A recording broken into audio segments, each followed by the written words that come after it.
Chapter 4. The Spirit Doctor. The next day, after a deep and restorative sleep, I felt the radiating blessing of the friendly sun. It was a pleasing message for my heart.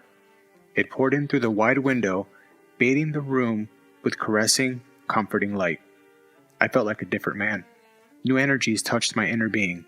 I had the impression that I was inhaling the joy of life in deep breaths. In my soul, only one somber note. I missed my home and the love of my family, so far away. Many questions were floating around in my mind, but the sensation of relief was so great that it calmed my spirit and kept me from further concern. I wanted to get up, to enjoy the spectacle of nature, all full of breezes and light, but I couldn't. I concluded that, without the magnetic cooperation of my attendant, I wouldn't even be able to leave my bed.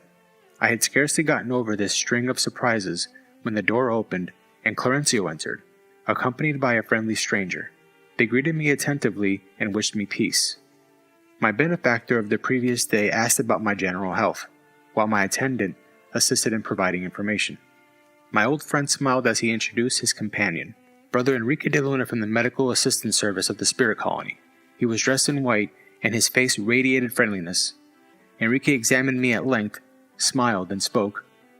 "It's a pity that you've come here by way of suicide." Clarencio remained serene, but I felt a surge of revolt within me. Suicide? I remembered the accusations of those perverse beings of the darkness. Despite the shock of gratitude that I was beginning to accumulate, I couldn't accept such an accusation. "I believe there has been a misunderstanding," I distressfully affirmed. "That wasn't the cause of my return from the world. I fought for over 40 days in the hospital trying to defeat death. I endured 2 serious operations due to an intestinal occlusion." "Yes, you did," the doctor explained, showing the same supreme serenity as Clarencio. "But the occlusion had its roots in deeper causes. Perhaps my friend hasn't reflected on the matter enough. The spiritual organism contains an inner complete history of how one acted while in the world." Leaning attentively over me, he began to point out certain parts of my body. "Let's look at the intestinal area itself," he exclaimed. "The occlusion was due to cancerous elements, which in turn arose as a result of some of my brother's indiscretions, contracting syphilis, for instance. The disease might not have assumed such grave proportions if your mental attitudes had been based on the principles of moderation and fraternity. However, your often exasperating and particularly dark lifestyle attracted destructive vibrations from those who came in contact with you. You have never imagined that anger is a river of negative forces, have you? Your lack of self-control and consideration in dealing with others, whom you unthinkingly offended many times, frequently led you within the sphere of sick and inferior beings. Such circumstances greatly aggravated your physical state." After a long pause, in which he carefully examined me, he continued, "My friend, have you noticed that your liver and kidneys were damaged by how you lived? A terrible disregard for those sacred gifts?" A pointed despondency invaded my heart. The doctor seemed unaware of the anguish that was oppressing me, and continued his explanation. "The organs of the somatic body possess incalculable reserves in accordance with the designs of the Lord.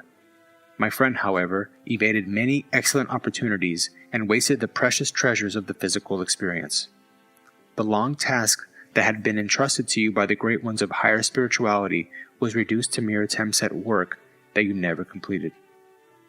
Your entire gastric system was destroyed as a direct result of your excesses in food and alcoholic beverages, which you thought to be completely harmless. Your essential energies were devoured by syphilis. As you can see, the diagnosis of suicide is incontestable." I thought about the problems of the human way of life and reflected on the wasted opportunities characterizing it. During my own life, I had managed to wear many masks, tailoring them to the situation at hand. Moreover, I had never imagined that at some other time I would be asked to account for those seemingly ordinary episodes, which I usually considered as unimportant incidents. Until now, I had always conceived of human wrongs according to the precepts of criminology, and every incident outside the criminal code was related to natural phenomena.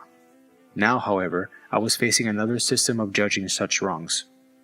I did not have to face courts of torture, nor did infernal abysses await me. Instead, smiling benefactors were commenting on my weaknesses, as if they were dealing with a wayward child without his parents knowing about it. That spontaneous interest, however, wounded my manly pride.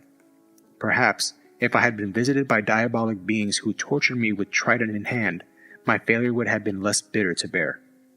But Clarencio's exuberant goodness, the doctor's unbending tenderness, and the attendant's fraternal patience all penetrated deeply into my spirit. I was not torn by the desire to react. I was struck with shame.